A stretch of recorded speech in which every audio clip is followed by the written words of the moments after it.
Okay, chapter 13. Spikes, a fat kid in a singlet equals silliness, an imaginary bus wreck, run out, don't make me look bad. Where are your spikes? Slade asked. I barely heard. I was focusing most of my attention on not puking from nerves. The gun was 15 minutes away. We were all pinning our numbers on, running to the nearby woods to urinate for the last time and yawning like crazy, which is the body's response when it knows it will soon lack or is beginning to run short on oxygen. Yawning is a survival tactic. Also, an interesting side note, yawning is contagious, even to cats and dogs. Next time you're bored stiff in class or at home, start yawning and see how long it takes for others to start yawning as well. In any case, yawning was the mildest of my body's responses to the stress I felt just 15 minutes before the race. It felt like someone was stirring my guts with a stick, and I deeply wished there was a sport that didn't require you to do anything. A sport whose purpose was sitting on your butt on Saturday mornings and watching cartoons and eating donuts, like when you were a little kid. I asked you where your goddamn spikes were. Answer me, said Slade, his brow furrowed in consternation. I heard him this time, loud and clear. I don't have any, I admitted. I looked around, hopeful that at least some of the varsity guys wouldn't be wearing spikes. They all were. All except for me and my brother. At this point, this observation wasn't entirely unexpected. As the day wore on, I saw that Bowden was indeed not simply an equipment freak. Squid, Trong, Swart, even Chavez and Popeye, my fellow freshmen, all had spikes. I had missed the boat somewhere. It had a lot to do with the fact that neither Hyder nor I had run cross-country in junior high school. This was our first meet, and nobody ever wore spikes at practice.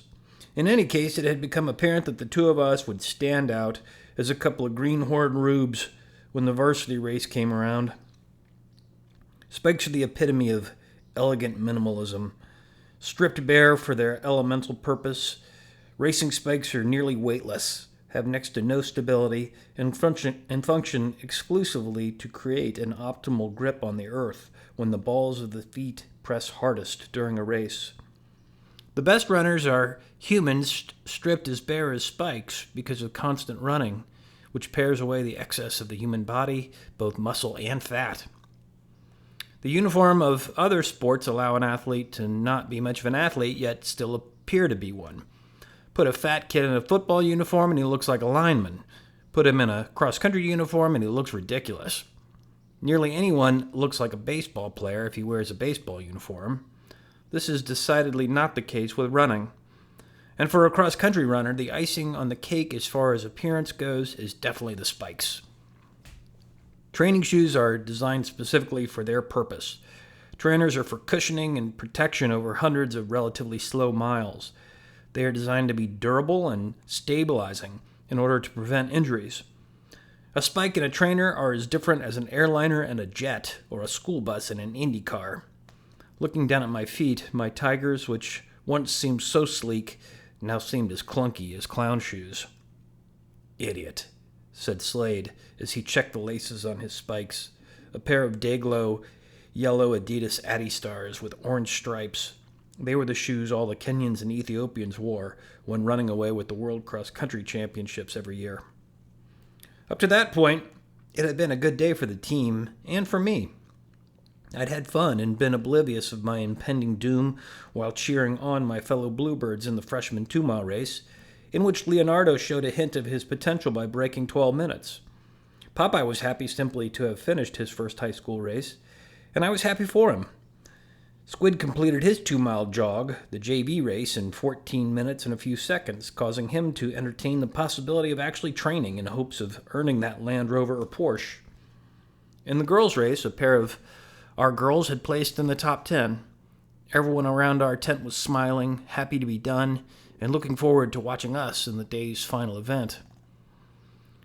It had grown truly hot by the time the varsity boys' race rolled around. The morning dew had evaporated and the ground was hard and dry. The course was worn bare. Tan arcs of dry, hard-packed ground curved around the tight corners leading up to the exchange zone. A few high, lonely clouds scudded across the sky, promising a sunny, hot run. As we walked up to the line, the other teams came into clear focus for the first time. 20 teams, 100 pairs altogether, would be in our race, among them some of the best in the state. The runners from Floyd's in their Argyle socks all looked like they ought to be in college. They seemed too mature, too powerful, and seasoned to be lined up with the likes of a couple of 130-pound scrawnies like me and my brother. They all looked like Keenwood with 3 years of hard training under his belt. And they weren't even the best team there. Both Bloomington schools would be in contention for the state title in November.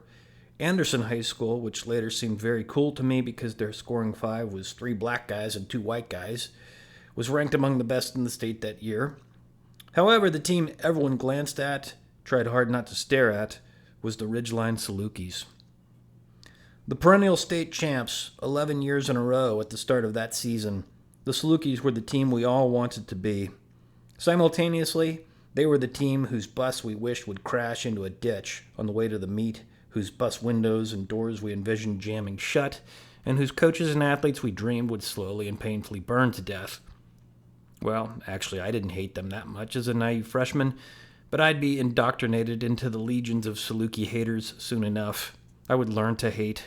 The Salukis themselves would teach me.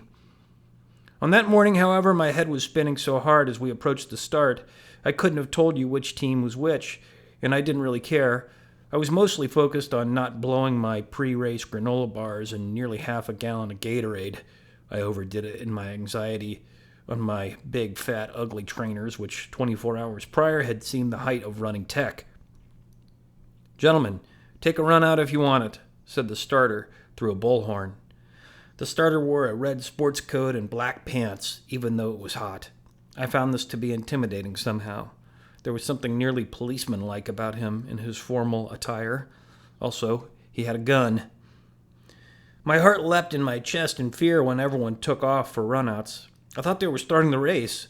I expected a gunshot, but I took off after them like a moron, thinking I'd screwed up yet again, and then almost ran up Chad Yost's pimply back when he abruptly stopped in front of me. Thankfully, he was focusing too hard on himself to notice me. After returning back to the starting line, the pairs all seemed to be giving each other 5 and patting each other on the shoulder. I even saw a couple of teams shake hands like grown-ups. I didn't expect any such treatment from Slade, and I didn't receive it. Instead, he stared at me hard in the face.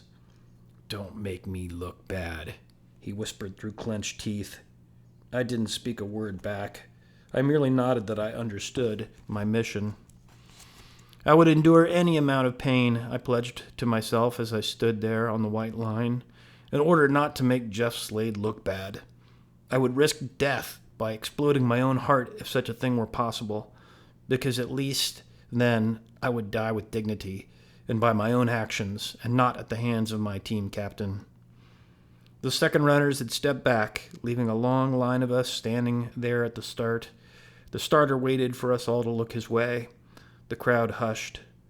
"Runners set," the starter said abruptly into his bullhorn, and then, before I had a chance to think another thought, the gun went off and we were charging down the course.